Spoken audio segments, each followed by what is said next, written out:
Hey, folks, welcome back to Unfinished Business, your favorite movie commentary show where we talk about a bit of the news and we also try to fit in some reviews and some trailer views.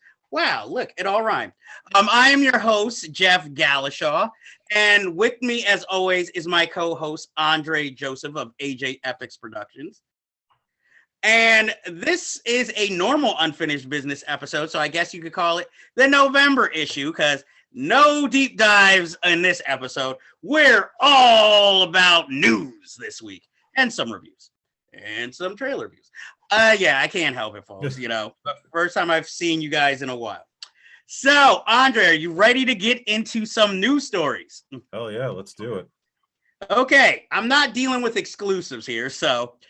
Found out this week that Wes Craven actually turned down Scream, wanting to get out of the horror ghetto, quote unquote, as he put it. And I found this interesting because we recently did an interview where obviously that was brought up. And I find it quite interesting because I know Wes Craven being a philosophy professor who got into film, I know he really wanted to be an all-around filmmaker, but always felt chained to the horror genre. And what's interesting is that he turned it down when he wasn't, according to sources, he wasn't even the first choice to direct Scream. It was actually written more for John Carpenter to direct. And then once Carpenter turned it down, then they made the offer to Wes Craven. Yeah, it's interesting. I mean, the interview we just did with Armand Mastriani, just talking about like his film work, and obviously he had a friendship with Wes, and he mentioned, when he tried to branch out with Music of the Heart, and that didn't quite work out. There's a lot actually to add to that too, because as I remember, there was an episode of a show called The Directors, and there was one on Wes Craven. And he talked about when he did the movie Deadly Friend, that was supposed to be originally his way of getting into like the Steven Spielberg territory of being able to do fantasy adventure movies. But the studio wanted him to make it more like Nightmare on Elm Street, make it a horror film. And it backfired. It has its fans now, but at the time it was not a big success.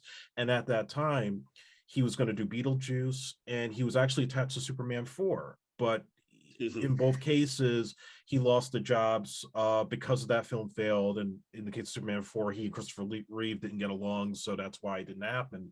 But yeah, I mean, he certainly had the intelligence to do other things than just, Freddy or doing the Scream movies.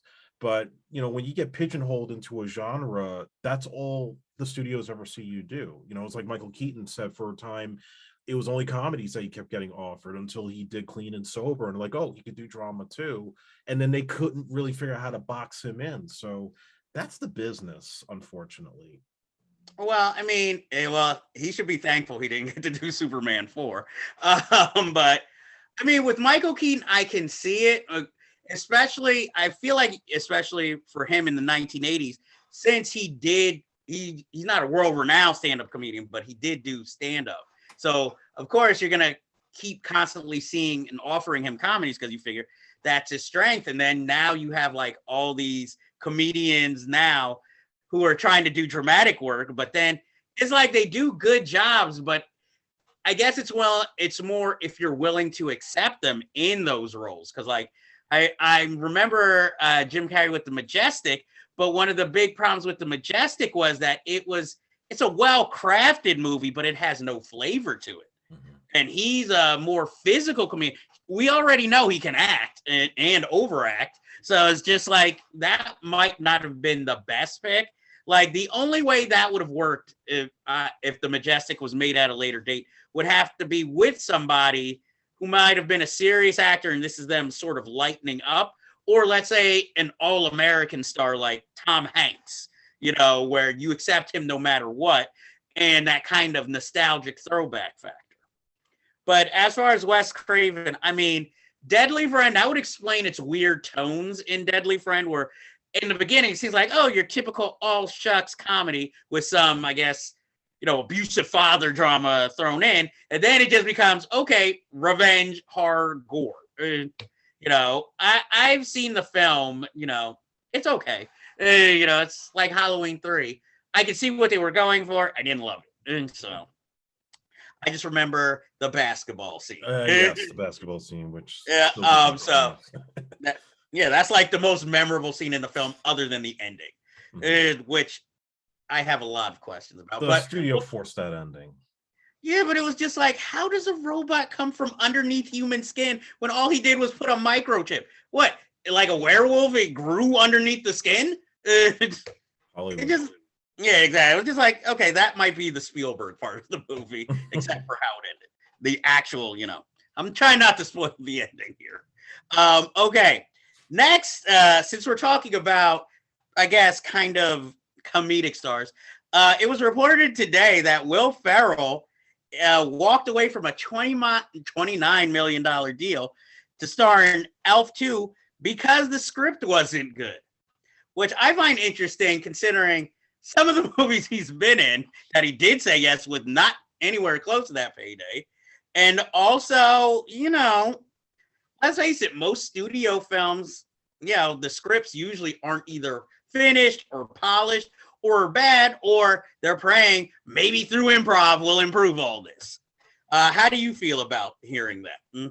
Well, it reminds me, I think either you or one of my other friends, we had a conversation about how there hasn't been like a really good sequel to a comedy, like whether it's Ted or Anchorman with Will Ferrell, like Zoolander, when they try to do a sequel, it's like you're trying to repeat the joke and try to add to it, and it's just you're losing the flavor of what made the original so great.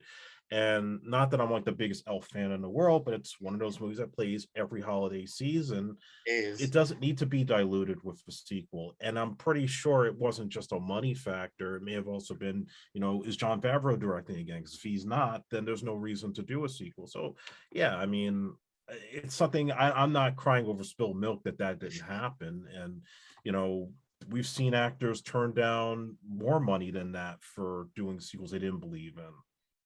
that's true. And okay, next story I have is Jason Reitman says Paul Feig's Ghostbusters reboot uh, opened the doors for his, I guess, his reboot or his take. And I, no offense, but it was like where you sit there and it's like, hey, no shit, because it's like that film took all Paul Feig's film took all the hits that Jason Reitman's film would have probably taken to a certain extent. But also, it's such a different product and seems more of a continuation. Whereas the all-female Ghostbusters just seemed like, hey, let's kind of try to reboot the series with 4 comedic stars in the roles, and we'll come up with a story. And like it was maybe this whole all-female version take was already planned, and then it was like, okay, now let's think of a story to go with. So I'll try to condense this because this would be like an entire episode if I was talking the whole time about Ghostbusters. I feel that the girls movie under Feig, it's not the problem with the girls. Let's get that out of the way. The issue was not that it was all female. It was Paul Feig's direction, who just did not understand what made the original movie work to begin with. And also the fact that he treated it as a reboot instead of a continuation because he thought the torch passing premise was lame and, I like origin stories better. But what you did was essentially make a Saturday Night Live sketch with, yes, some very talented, funny women, but it's just tonally, you didn't get what made that original movie work. So when I look at what Jason is doing, he's following what his dad had said at the time when they were promoting the 2016 movie, which was he did not think that the original fans are misogynists living in their parents' basements, that they actually have genuine love for the movie. There's some haters. Okay, there are some misogynists out there who didn't like that film, period. But I do think that he was trying to say, okay, let's make a movie where, first of all, we were kids when Ghostbusters came out. We bought the toys, we watched the cartoon, we all want to strap a proton pack and run around our house chasing ghosts. I think this is what Jason is trying to do by having a young cast, and at the same time you have a female lead that's a young girl that clearly from the trailers is Egon's granddaughter, And I don't feel any kind of aminosity to it. Like, I'm looking at these TV spots and I'm feeling good because it's a continuation, it's a torch passing premise. You got Finn Wolfhard there from Stranger Things. You have Paul Rudd basically representing us and our generation.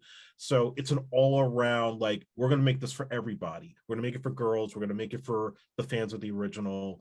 And it's going to be in line with those two movies. So, yeah, I mean, damn right, the failure of Feig's movie paved the way for Jason Reitman to do what he's doing. But Reitman's also kind of throwing it back by saying, hey, female lead, but let's make it all inclusive. So, yeah. Well, I also feel like Jason Reitman can easily say this because at this point, anything would be better than the previous, reboot of Ghostbusters. So again, that's why I put it under the no shit factor, And speaking of no shit factors, Denis Villeneuve, I think that's how you say his name, has obviously they cleared the way for a sequel for Dune. So Dune Part 2, which will be here 2023.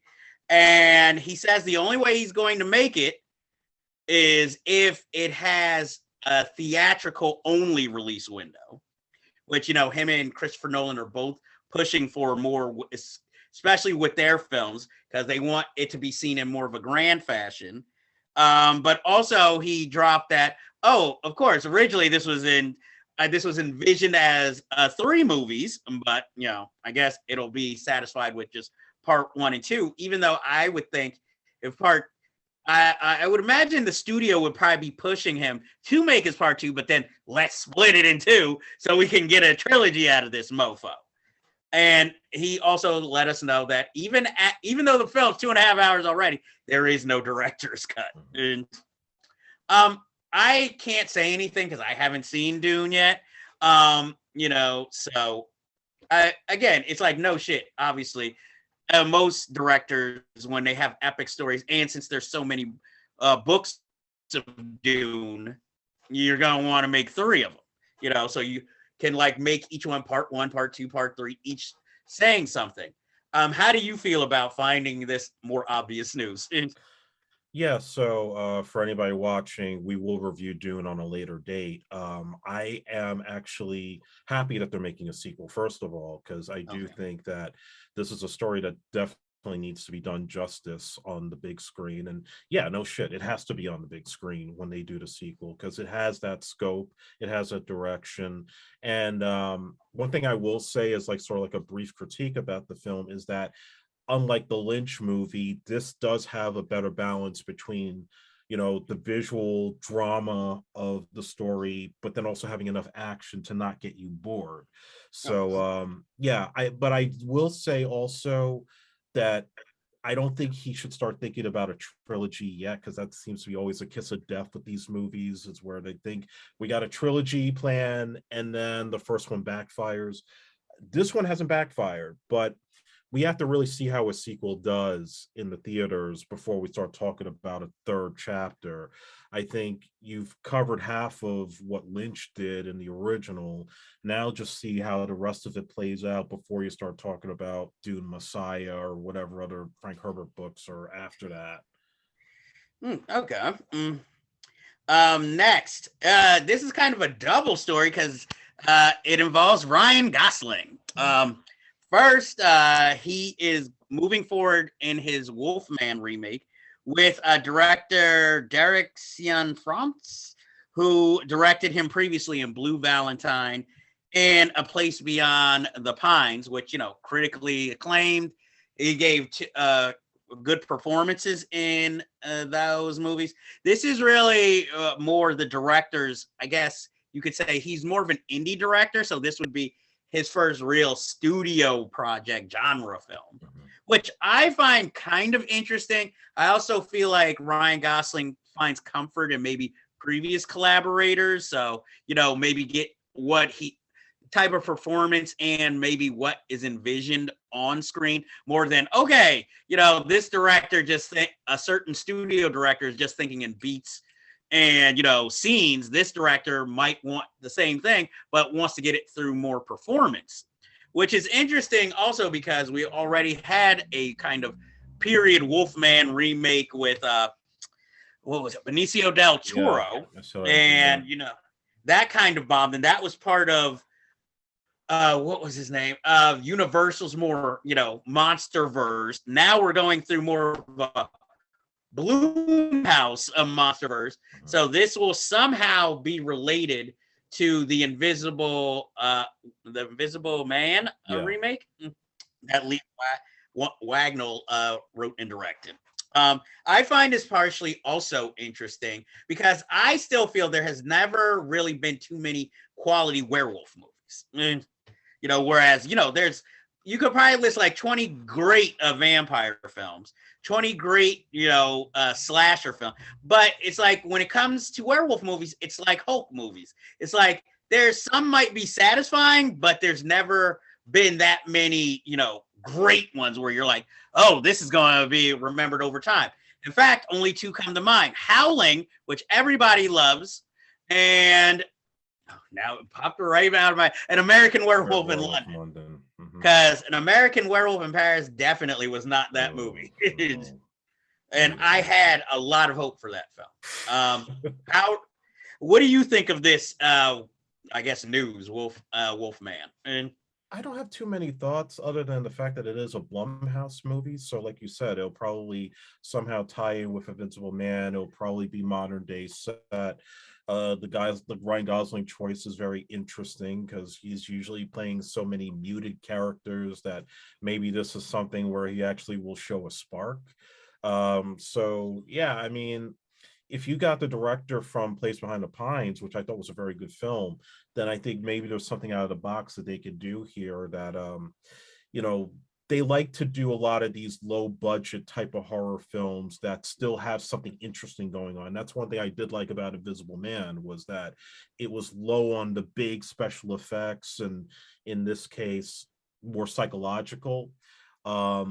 Like, and I think about the Benicio del Toro Wolfman movie where they were trying to make it like a Universal monster film, almost like something Steven Sommers would direct and screw up.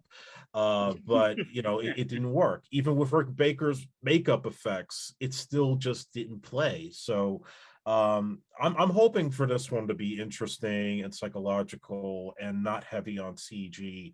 Just keep it like real old school makeup and whatever the story is, if you can make it interesting, then and you got the right guy for it, then I'm willing to see it. Okay. And just as a B story to that, it was also reported this week that Ryan Gosling will play Ken in the Barbie movie with Margot Robbie. I just wanted to mention it. Not really a big story or anything. So, anything to say about that, or should we move on? I remember it was being developed at the same time as the female Ghostbusters movie, and I think they're planning to do this as a comedy. Amy Schumer was going to star in it at one point, and then it fell apart. So I think it's supposed to be like Barbie comes into the real world and has to adjust to life. It's something stupid, but I have no interest in it whatsoever. Well, I'm hoping it's like that aborted Catwoman movie they were going to make, which was meant to be more of a modern day satire, but before it became, more comic book and action based. Okay, we talk about your favorite director, James Wan, director of *Malignant*, and his original idea was to make an Aquaman spinoff about the trench monsters. But now we find out that the film was actually secretly going to be a Black Manta movie on its own. And I feel a lot of things wrong with this story only because I remember when Black Panther came out, I said, you watch Warner Brothers respond to this movie by making a Black Manta movie. And to find out that they were actually planning it and now they've canceled it just shows you how completely disorganized their DC plans are. And I think it's a bad mistake on their part.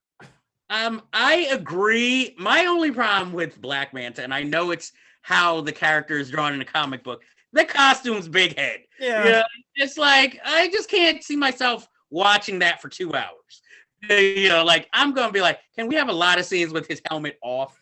Or maybe when it's on, that's battle mode for him, But I would have liked to have seen this film. I was all for the Trench movie, but I was just like, how are you going to keep an audience satisfied for 2 hours with just like trench, because it's sort of like New Mutants. I like this idea of a superhero movie that approaches it more in a horror aspect, but then automatically they said, oh, but it's going to be PG-13. So as soon as you said that, all my interest flew out the window. It's sort of like that scene in Scott Pilgrim when he's trying to avoid knives and he just like jumps out of the window in the background. That was the sound of me. Like once they said PG-13 trench film, I was like, okay, I'm out. But I think that would have been one of the more interesting projects coming from James Wan. I mean, even though you didn't watch the second half of Malignant, if the Trench movie was half as batshit crazy as the second half of Malignant, it might have been my favorite movie of the year and favorite, superhero movie behind Black Panther. And so, next, the fan favorite Hayden Christensen is finally making a return to acting in the Star Wars series Ahsoka, starring Rosario Dawson. I'll let you talk first about this, and then I will give my commentary. I actually have no problem with it. There were rumors for a time he was going to be in Rise of Skywalker, and apparently, I guess with all the reshoots and reshuffling of that clusterfuck, they decided to take his scene out. But it's been reported for a long time that they were going to bring back Anakin, either for the Obi-Wan series or now with Ahsoka, because they want to, I guess, inject more of the prequels back into the current Disney Plus shows. And I'm not a fan of the prequels myself, but there are a group of fans out there, especially, young kids who grew up on those movies that really would want to see those characters come back, who grew up on the Clone Wars series and so on. So, I have no problem with it. And you got to kind of tie it all back together. This is their way to get the nostalgia back after the Luke Skywalker appearance in Mandalorian. So they're really like trying to reach back to the fans here. I understand all of that. I'm just hoping maybe with all these years, very few acting roles, hopefully Hayden Christensen might be a little better or be given better material to work with than he did obviously in the prequels where, under, I guess, the material and George Lucas's direction, vague is an understatement, in the performance. If you got Jon Favreau there, I don't think it's going to be a big problem. Okay, I'm just hoping he's a little bit more engaging, more interesting, not as maybe one or two notes, anger, vague. No. So I'm hoping for the best, but I don't have the necessary highest expectations on that. On just either. No dialogue about killing younglings, please. Well, and no dialogue about sand. As long as we stay away from that, maybe we'll be safe. Next, Quentin Tarantino hasn't ruled out making Kill Bill 3 as his next movie, but claims he still wants to do a comedy before that. And this can mean any number of things because he's announcing 20,000 projects that aren't filmed. So he can still make stuff, but they just won't be films because he wants to do theater. He wants to write novels. He wants to, I think there was even talk of maybe even doing a TV series, but, supposedly either his next film or his next two films will be the last that he makes of films. But then I'm also reminded of how Steven Soderbergh supposedly retired and now obviously he's back still making movies. And I just wonder, is this like sort of like when Jay-Z said he was kind of retiring, but in the back of your mind, like he's coming back, maybe under a different name, but he's coming back or in a different phase in his career. Because I just feel like somebody who loves film, even if they want to avoid, getting too old to be in the game, I still feel like you're always going to want to make films. I mean, even Billy Wilder, till his last days, still thought whenever anybody wanted to meet him, it was hope that he would be able to make another movie. And I mean, he lasted until his 90s, even though he wasn't directing, but he still wanted to make movies. So how are you feeling about this? Well, I was watching Bill Maher a while back, and he was on, and he was trying to explain why he was only going to do 10 films, and he was trying to compare himself to Don Siegel, because Don Siegel, throughout the 70s, he felt made like all of his best films: Dirty Harry, The Beguile, Escape from Alcatraz, Telethon, and list goes on and on. And he should have quit after Escape from Alcatraz, but then he made that terrible Bette Midler movie, and that kind of tainted his career.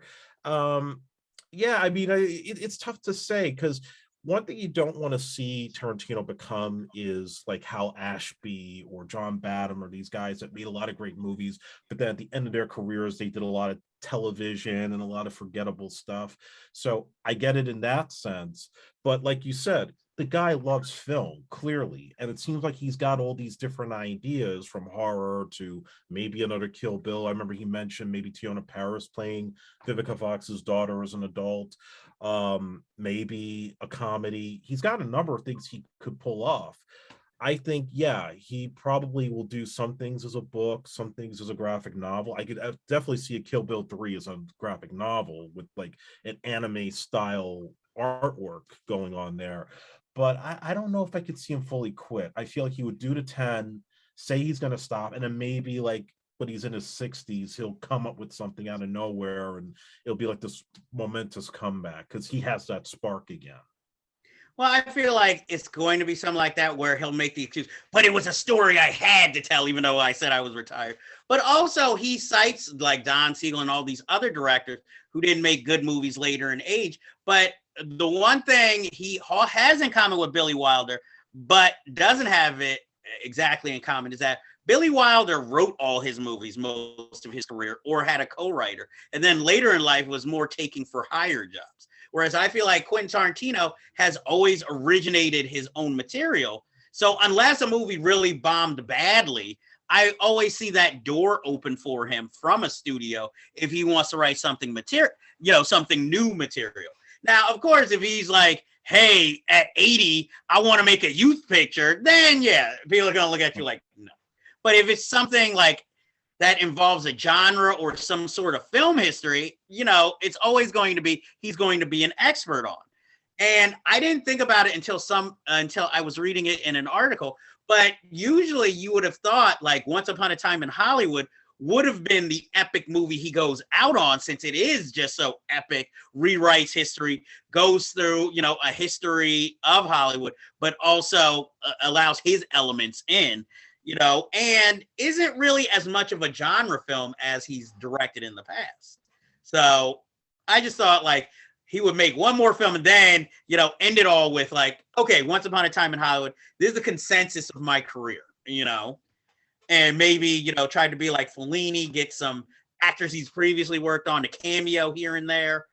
And especially if you look at the credits, it seems more like a family film, because you notice even in the minor roles, you have Alina Dunham, you have a lot of kids of actors he's worked with, playing minor roles in this film, behind, Brad Pitt and Leonardo DiCaprio. I mean, you have Dakota Fanning, but she's not an offspring, but you have Uma Thurman's daughter in a small role. You have Andy McDowell's daughter in a small role. I mean, you even have Danielle Harris in a small role. So I'm just like, wow, I recognize all these. Like Kevin Smith's daughter, Harley Quinn, in a small role. So it's just like, it just all seemed to come back, That's all I really have to say about that. Now some quick stories. We have Rob Zombie's The Munsters first cast photo. I know this has caused a little bit of buzz because, like, now everybody wants to comment about how he puts his wife in every movie. I mean, you're just now noticing that. How many movies has he made with her? And now people want to comment? I guess maybe because The Monsters could be seen more of as a studio film, even though we don't know what he's doing with the material, and he still cast his wife. But I mean, it's not like he's casting any well-known actors as the other monsters either. Like, I mean, me and you know who like Daniel Roebuck is, but it's not like everybody's like, oh, that guy, I know him. Yeah. And I forget the actor who's playing Herman, but it's an actor who has been in a lot of Rob Zombie's previous films. I thought it was actually Jeff Daniels, and then I saw it was like a whole different name. Well, at least that would have been someone more recognizable, like a star. But I'm guessing this movie, since we don't know what the material is going to look like, whether it's going to be like more comedic or is it going to be comedy horror or just horror altogether. I'd have to see a trailer before I can really pass judgment on what I think about the movie. But I mean, it's not a deal breaker that his wife is in the film. Of course, he'd be the only one who would cast her in that role. But I'm like, they're collaborators. Why would you be shocked? That would be like, hey, we're gonna make whatever movie with Martin Scorsese, and people complain, Robert De Niro again? I mean, not same caliber, but you get what I'm saying. And, any comments on it? All I could say is I'm waiting for Rob Zombie to do the Hocus Pocus sequel. That is not going to happen. You're not getting him. Him and Disney automatically. I think his name would be banned in their offices. Rob Zombie. No, we won't even use a Rob Zombie song ever. Let's see. I guess we can talk about the what is this? What? Sorry, tried to read my own handwriting. We have the Stanley Kubrick, his long rumored Napoleon project, is going forward as a TV project helmed by James Bond movie, the last James Bond movie director, Cary Fukunaga. And I am kind of interested in this project. Cary Fukunaga is a very good director just from the first season of True Detective. I will admit he might not have been the first name I would think of for this project, though. But I am interested because I never got to buy the book, but just looking at all the, I guess, props and all the plans and script of direction of Stanley Kubrick's original Napoleon project, this is something that would have really been epic. So I'm kind of interested to see what he's going to do with it. And most importantly, the casting of it. Yeah, I guess I'll say two things on that front. One, I think it would have been cool if Mike Flanagan did it, only because I think he captured Kubrick's style pretty well with Doctor Sleep, with being a follow-up to The Shining. Also, and that's not to put aside Cary Fukunaga, I think he could do it, but Mike Flanagan was the first person that stands out in my mind for that. And the second thing is, if we're going to start now going back to dead filmmakers, unproduced projects, can somebody go back to like John Hughes's library, his archives, and like dust off one of his 80s movies that never happened? I mean, I could see that happening, but I'm like, I don't know if that will. There are plenty of, obviously, they've written books on all these great unproduced projects by master filmmakers. I mean, hell, look at Alexander Jodorowsky's Dune, and now we have Denis Villeneuve's Dune. So, I mean, they can still bring back certain projects. I mean, Francis Ford Coppola still has plans to make Megatropolis, his long wanting to be made film. But, and some, I am not passing judgment on like Francis Ford Coppola. I hope this is as good as a project as the volume of this project sounds. But it's also a film that I feel maybe would have been great when we were still dealing with the Francis Ford Coppola, Bram Stoker's Dracula phase, not necessarily his later works, which, while they have their artistic merit, haven't been, the little classic experimental films he was hoping they would be. And so, okay, so next story. Don't worry, folks, we're getting to the trailers. This could be a double slam because it involves the Marvel Cinematic Universe. First of all, their 2022 slate has all the movies have been pushed back by months. So now, Black Panther 2, which was supposed to come out in July, coming out in November. Doctor Strange got the July spot. Any feelings about that, or just business as usual? It's business as usual, but I think it's also a reaction to Black Widow and seeing that the simultaneous release plan didn't quite go the way that they wanted. So I think they're trying to give themselves that extra time, because there's still the Delta variant out there. So they probably want to play it safe and make sure that, when Doctor Strange comes out, that it's not going to have to go streaming. It'll be straight theatrical release. And also, I think some of it has to do with maybe some changes in some of these scripts and, keeping the storylines kind of consistent. Because Guardians is the only one that hasn't moved, the third Guardians movie. And I Hmm. think that's because whatever happens there is going to still be isolated from whatever's happening on Earth in the Okay. other films. So, yeah, I think it's business, but it's also just creative. Like, we just want to play it safe and make sure people see it in the theaters instead of at home. Well, I think it's also like Black Panther has had some production problems. Yeah. I think somebody actually got COVID on the set, so they had to obviously isolate for that. So that's what I personally, that's one of the major reason I feel like maybe the shift happened. And also to go with that, we now find out that there are two Spider-Man spin-off movies other than Kraven the Hunter slated for 2023. I mean, we already unfortunately have Mobius coming out next year starring Jared Leto, which I believe hits in February.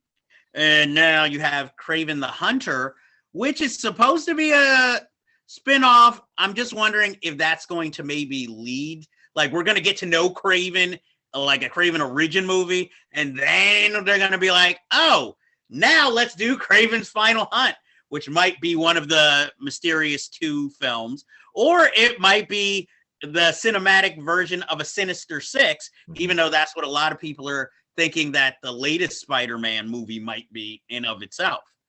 So, I mean, that's the only thing I could imagine, like, since they have the credit sequence in Venom leading up kind of to maybe finally, Spider-Man facing off against that character, even without, the Secret Wars history storyline there. Then you have like this Kraven the Hunter and Mobius. All of these are notorious Spider-Man enemies. So it feels like it's leading up to that type of movie, maybe, or it could just be just a random Sinister Six movie like they had planned years ago. And, do you have any predictions or thoughts about this? I do. Now, a lot of this will depend on how No Way Home turns out, but I definitely say if Feige is involved with these two spinoffs, one of them will probably be Sinister Six, and probably the sixth guy is going to be either the Vulture or Mysterio comes back from the dead. It's going to be one of the two. The other possibility, because it was reported, I think it's going to be the Spider-Woman movie under Olivia Wilde's direction, because that's been talked about for some time, and she proved with Booksmart that she can direct. So I think that's a very strong possibility that we'll see that. But I think Morbius is going to bomb hard. I don't think it's going to, because of all the dates moving, and even with what they've done with Venom, I don't think there's a whole lot of interest there with Morbius. I was gonna say, hey, we thought Venom 2 was gonna bomb based on the original Venom, but it's still making money, and it's just like, because they saw that ending and they're like, oh, we gotta check this out. I'm like, no offense, and I am in no way saying you should watch pirated movies. You can see it on YouTube, and you don't have to pay a movie price just for an ending credit to see that one scene. So yeah. Any other things? Sorry to interrupt you. No, that's it. Okay, we are now on to part 2 of the show. Trailers. Trust me, folks, it won't be as long as part 1. It's like a 3-act structure. Part 1 is introduction. Act 2 is where the action is. Part 3, we're landing it home.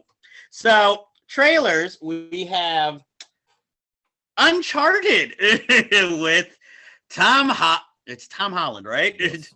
Okay, I always get him and the director mixed up, so I don't want to be like, yeah, nobody wants to see that movie, But based on the popular video game, which I've never played, so I'm not good with these movies because I've never played the video games.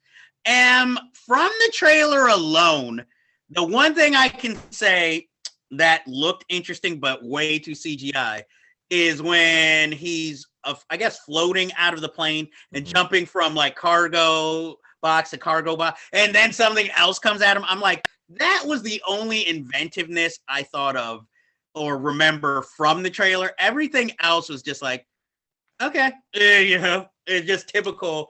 Okay, except our favorite talking subject, Mark Wahlberg, appearing in the film. He's still in good shape, but the age is starting to show. And I don't feel like, again, this is only from the trailer. He doesn't come off as charming as a mentor in the film. He almost seems like he's the antagonist, rather than, hey, supporting role like we've seen as mentors, like even Kevin Costner in that Chris Pine. Oh, Jack Ryan, Shadow. Yeah, like that's what I think of as a mentor. Mark Wahlberg seems like a rival, or like Jason Statham in Spy with Melissa McCarthy. Like, no, this should be my movie, but I had to sign on for supporting. So I'm not happy to be here. But I like checks, which we've seen from his previous movies. Spencer comes to mind. But as long as his character's not from Boston, I am happy. Do you have any thoughts on the trailer? Yeah, I mean, that's my biggest issue is him. It's Mark Wahlberg being like a mentor figure. I don't buy it.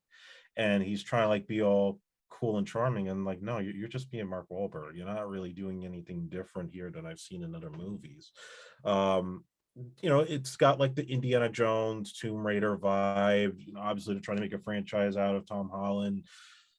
I'll probably see it, if I got nothing else going on. But it's just, and I never played the game either to really be like excited. Well, I mean, at least you saw his Antoine Fuqua directed movie, which I didn't even have any. Oh god, yeah. So I can't be like, oh, based on his last film. And okay, the next trailer we have, I'm saving the big ones for last. We have King Richard with Will Smith trying to get an Oscar. Mm-hmm. I mean, I'm interested in it. It's kind of wholesome. It's one of those true life tales where coming from poverty to success and showing what it takes. Obviously, like a kind of a pursuit of happiness type movie. I'm interested, but again, it just screams like Oscar, Oscar, Oscar, rather than like movie that needed to be told. Because honestly, if it didn't have Will Smith in it, this feels like this would have been a TV movie almost.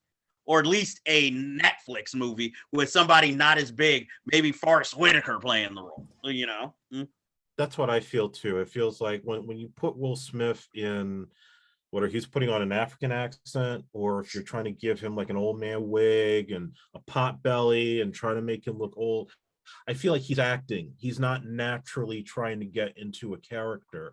And that's why he hasn't gotten the Oscar yet. I mean, Ali was as close as he was getting, but other times it's just like, okay, you're trying to have a positive image. You're trying to play like the strong dad. And I admire that on one hand, but on the other hand, there's a reason you're not at Denzel's level or even how Michael B. Jordan's level, because you're not taking those kind of roles where you naturally show that you have range. You're just trying to like say, hey, I'm doing this big dramatic part, give me an Oscar.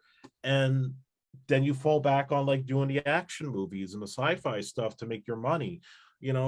He needs a real challenge. He needs to strip away being Will Smith for once, and then you'll get the Oscar. Well, if it was Michael B. Jordan, King Richard would be shirtless a lot for no reason in an old man wig, trying to show I can still maintain a body. Look at this. But like I said, I'm hoping for the best with the film. I'm hoping it surprises me, but we'll see. Next, we have, well, everybody has seen this trailer by now, the Hawkeye television trailer, which I will admit, the trailer kind of helps put more what the show is about in focus, because now he has a protege to train, and in dealing with her problems of people looking for her, plus he has all these characters looking for him. And I'm kind of interested. I'm also interested because this is Jeremy Renner in this, but he also has another series coming out, Mayor of Easttown, where he's not the only star of that series, but again, he's one of the major stars and playing such a different type of character. So it's like having these two portrayals at the same time on two different networks, I feel makes both of them interesting and offers a showcase for his range. Yeah, I watched the trailer and I'm already getting the vibes of like a Shane Black script, with the Christmas setting, a lot of action going on during Christmas. Obviously, the banter between him and Kate Bishop, played by Haley Stanfield. It has that aspect of it gets me excited, along with some rumors of certain characters that might show up. um I definitely feel, and I agree with certain people that I've talked to, that this is probably going to be his swan song as Hawkeye. I think either he's going to die or he's going to retire, and Kate Bishop is going to hold the mantle going forward, since that's kind of what happens in the comic book, that she becomes the new Hawkeye. So that at least there'll be like an event level moment with this show that some of the other Marvel shows, with the exception of Loki, didn't have. Okay. And now, since we're going on this whole superhero field, the Batman trailer finally dropped. Too much fanfare. I have to say, maybe, I don't know, maybe I'm a little burnt out. It looks okay. I think I was more excited when I saw the teasers more than like actually seeing the trailer, because there's some element of it. It's stylistic, but there's something missing. I mean, it's interesting seeing Colin Farrell as the Penguin, but we've seen pictures before. I think that should have more been the whole mysterious aspect, rather than now the trailer makes it seem like the reveal of the Riddler is going to be this big, shocking moment. How Paul Dano's, I guess, how he's going to look in the film. But I would have rather, been like, hey, what's the Penguin more going to look like? We've seen pictures. What's it going to look like in performance? And, I mean, Zoe Kravitz is an okay, actress. But in this role, I guess, even just from the trailer, I don't really get a sense of her performance. It just feels like, hey, she's cute, and that's it. And kind of she might as well have had like a sign over saying romantic interest / femme fatale, and Robert Pattinson, I don't know. I like that in the Christian Bale trilogy, it was made fun of, but at least they kind of talked about the changing of the voice to kind of hide he was Batman. Here, it just seems like Robert Pattinson's using the same voice, and it's more obvious. So it's just like, how are these police detectives not figuring this out? I mean, he's not the Bruce Wayne we know, billionaire, but, he's still like just starting, and I guess a playboy when the film starts. How do you feel about the trailer? So the first trailer, I like that it had like this vibe of Seven, where it was dark, it's kind of rainy looking in Gotham, more of a mystery element to it, because that's what they want to emphasize, is more like the fact that he's a master detective. That was like the new take. But watching this trailer, I think it's because we're so oversaturated, especially with the Flash, and with the DC fandom, we got the Flash teaser. So obviously our first glimpse of going back to old school Michael Keaton Batman. I just look at this and I feel like you were trying so damn hard to be dark, and you're not really exciting me. It's nothing to do with Pattinson or anything like that. It's just, it feels like, we had the Burton take, which was gothic. You had the Schumacher take, where they were trying to please kids, and we know how that turned out. You had the Nolan take, where they were trying to make it more real world and make the gadgets and everything, stuff that we could get our hands on. And then you had the Affleck take under Zack Snyder's direction, where we made him to fit the rest of the DC cinematic universe and make it dark. Now we're trying to almost like go to the edge of being R-rated, but I'm not feeling it. I'm feeling like, as a fan, I want a different take of Batman at this point. I'm done with Bruce Wayne. Give me Terry McGinnis. Give me Batman Beyond. Give me Azrael. Give me something other than the same shit you've been doing for 30-something years. Because I am tired of Bruce Wayne and his parents getting murdered and going back to the same old rogues gallery that they think makes money. Give me something different, Warner Brothers. Well, yeah, it's like, at this point, everybody knows the origin story, and it doesn't.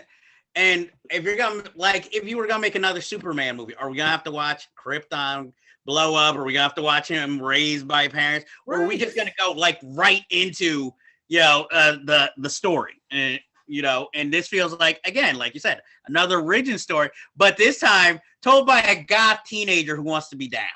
And it's a shame, because I like Matt Reeves' previous movies, but this feels like, even if he wrote the script, this still feels like almost like a for hire job almost. Yeah. Like it doesn't feel like, oh, I have a definite Batman story to tell, which kind of makes me sad we never got the Ben Affleck like sequel that he wanted to direct that was going to have like Deathstroke in it. That sounded like more promising.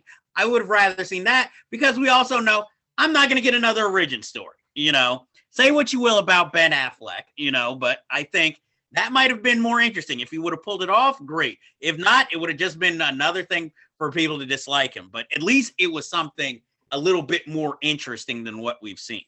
Right. And for our final trailer, we made it. It is a personal interest of mine, but everybody knows this movie. We started off the show talking about this, in fact. Scream 5.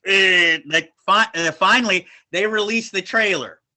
And while not, you know, all I dreamed it to be, at least it's interesting, you know, because, well, they kind of give away who the first victim is, supposedly.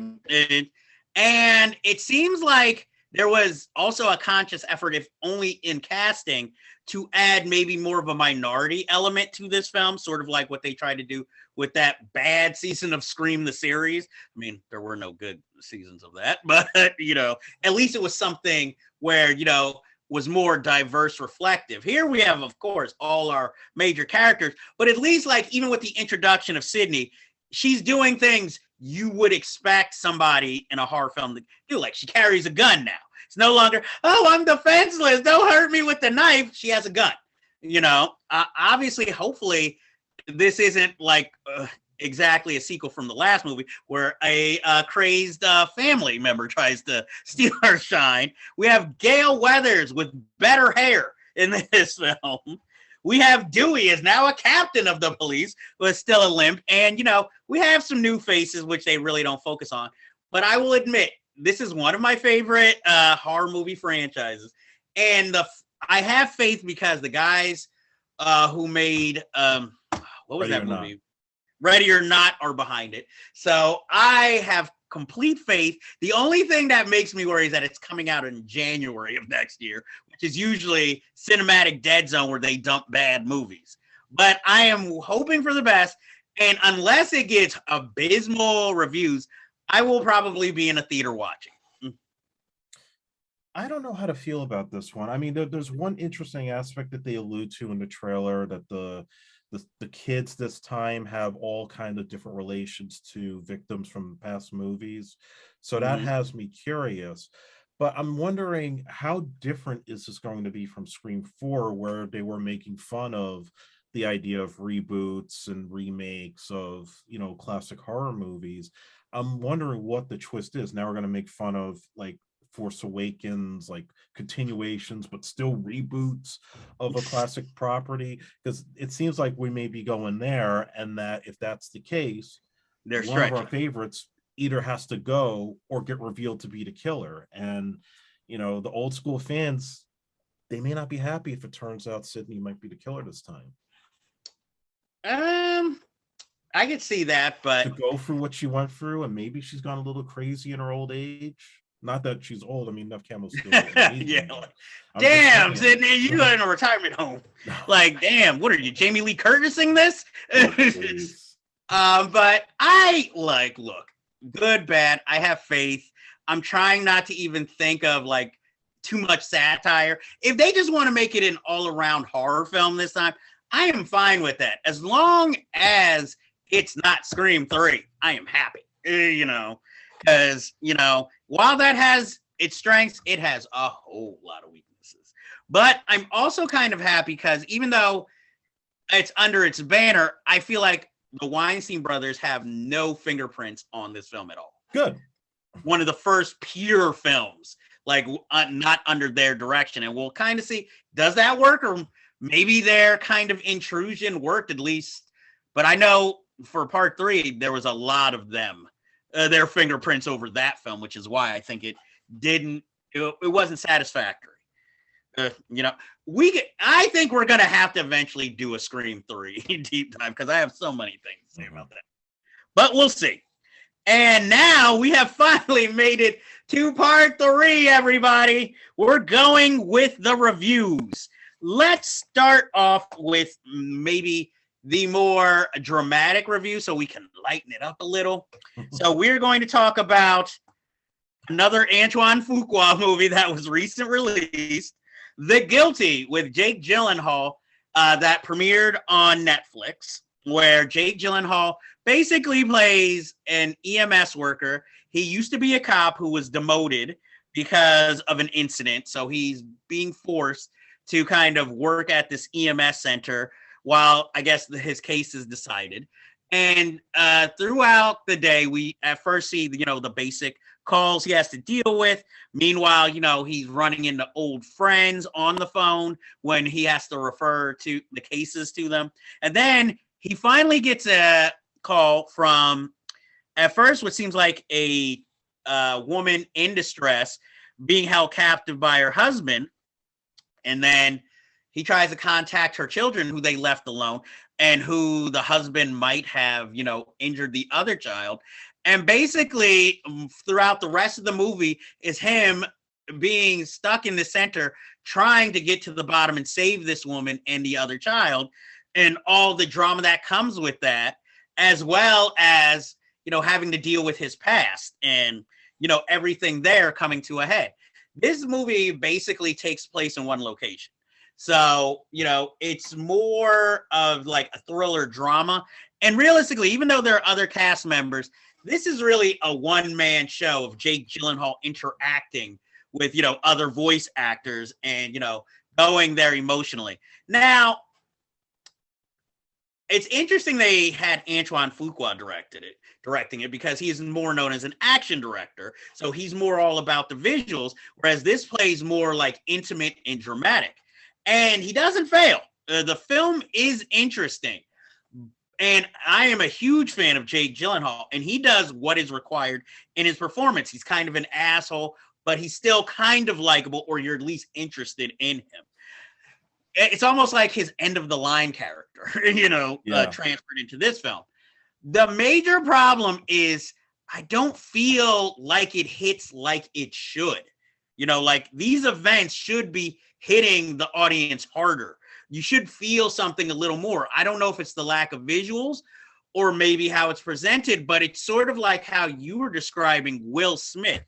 I feel like I'm being presented with a lot of stuff, but I'm not feeling any of it, really. Even though they're going through the histrionics, they're trying really hard to show it, but it's just not hitting as hard as it should be. At least that's how I felt watching the movie. How did you feel? Well, on one hand, I admire the way that they approached it because they shot this during the pandemic. So they had to do a lot of social distancing in the way that they shot it. I think Fuqua had to be in a van the whole time. He was never on set. So he was giving instructions to Jake Gyllenhaal through like the earpiece. And, that's something I admire that they were able to pull that off. And Gyllenhaal, I think, is very good. I think visually it definitely has a lot of interesting shots, and it was cool get with the voiceovers. They got Peter Skarsgård as the one guy that he thinks is the kidnapper. You have Ethan Hawke also cameoing, voiceover, playing like his cop buddy. So you had some things there that made it engaging. The problem with it is I don't feel the urgency or the tension. That's the biggest issue. Like you watch a movie like Phone Booth, where everything is pretty much in a phone booth with Colin Farrell on the phone. There's a sniper right around his area that we never see, but people are being shot up. There's everybody crowding around. So there's still activity going on in this one location, and this tension of how is this guy going to get out of the phone booth. But by having a whole movie where you have a call center emergency operator, which already gives you the vibe of like these 911 shows on Fox, you're getting the sense that everything has to be played by his reaction and his urgency and the urgency of what we're hearing over the phone. But because there's so little that you can move around or see him interact with other characters out in the call center, it just doesn't have that same sense of suspense thriller aspect that I would hope a movie like this would have. Maybe it was because of the pandemic that it affected that, but it's just I would have liked it to be a little bit better, but I admire the effort. Well, it's sort of like if Phone Booth had been made today, that would have been the perfect script to have been made Yes. during the pandemic, since the main actor doesn't really have to be close to anybody. He's on center stage. And like you said, everybody else around him. The only problem is we're making anybody believe there's still a phone booth left. It would have automatically had to have been a period piece. But I like you said, there's nothing technically wrong with this movie. But again, the behind the scenes, how it was made is very interesting. But like I said, it doesn't hit you like it should, especially considering the enormity and all that is being played. And I applaud it because even during all this, it still packs kind of a wallop of an ending that, you would not have seen coming, even if, let's say, you just saw the trailer and thought, oh, okay, it's a thriller, you still would never have been able to predict that ending. No. And I appreciate that. And I think since obviously it was previously made, it's a remake of a Norwegian film, that, all that plus, that experimental nature of narrative might have been what attracted everybody to want to make this or remake it. But again, it seems like another thing where I can't say because I haven't seen the original, but maybe the original had more flavor to it when it was originally presented. And this just feels more a little reheated rather than, like, wow, that is able to catch your attention. But it's interesting talking about Phone Booth because, again, with that, you didn't have those type of things happening even on episodic television at the time. And now so many have copied that style. And like you said, with the 911 shows that are flooding the airwaves now, whereas what's it called? Whereas The Guilty might have felt like kind of something new and fresh. Mm-hmm. Let's say even when Phone Booth came out. Now, unfortunately, we've seen this so many times that we're kind of used to it. So it's not offering that much of anything new. And like, if anything, this could have been a lost episode of 911. Yeah, almost. So, unfortunately, but would you recommend it, or would you say wait for people to see it? What would you say? I don't think you have to rush to see it. But is it worth watching? I think for the curiosity, if you're a Jake Gyllenhaal fan, yeah, I think from an acting standpoint, it's good. But you have to really just be in the mood for it. I don't think it's just a movie where you could just watch it anytime. Okay, that's fair. I agree. I think it's something like if you need something just entertaining to watch, go for it. But it's not going to rock your world or make you anybody in the film different. So that is The Guilty review. And next, this is kind of a little older film, but it's just recently being released more on home. I don't even know what you call it now. Home video, streaming, and that is the Ryan Reynolds project, Free Guy. This film, I will admit, even when I saw the trailer first before the pandemic, I wanted to see. I was interested in the premise, which is basically almost a little like a Truman Show, where basically a background video game character finally gets these kind of comes out of the video game in the video game, where instead of being a background character, he's now more of a major character. And I mean, there's a lot I want to say, but I don't want to ruin it for anybody who hasn't seen the film. I will say I enjoyed this film more than I expected. Ryan Reynolds' humor works perfectly in this film.